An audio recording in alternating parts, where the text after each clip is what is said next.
crew that I'm standing in front of now took off in Lancaster KB 714 VRY at 21:35 hours and they were members of 419 Squadron on the 13th of June 1944, and they were tasked with flying as part of Operation Neptune down to Cambrai and knocking out bridges and communication and railway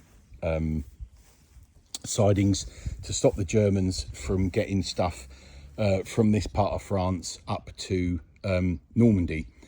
Now, as I've walked along, there is one gentleman in the middle there who you may have just glazed over, but this gentleman here is one of the only VCs to be awarded to the Canadians, and he was a pilot officer, Mynarski, and his aircraft that some of you will probably already know was KB 726 Vera, VRA, and she, or he rather, is the gentleman that the Canadian Heritage Flight, their Lancaster bomber, is named after.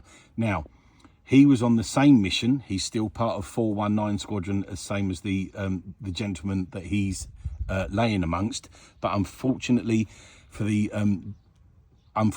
that crew, they were shot down and all killed.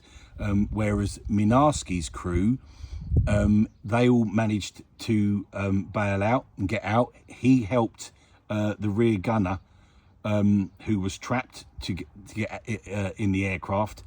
He helped him to get out, and because he helped him to get out, Mynarski crashed with the aircraft. Now, of everybody that got out, there were four guys that evaded. There were two captured, and unfortunately, Mynarski, for his actions, died of his wounds. He was found and looked after for a short while by a family in the local area, and then he was picked up by the Germans, taken to hospital, and unfortunately he did die of his wounds. But because of the story that was told by the air gunner that was trapped in the rear turret that he got out, it was decided that Mynarski would be awarded a Victoria Cross. And so the lads to his left and to his right are all lads from 419 Squadron.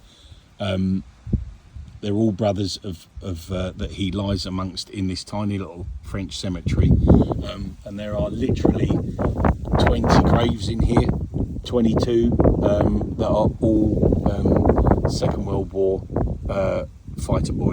bomber boys, and one fighter pilot.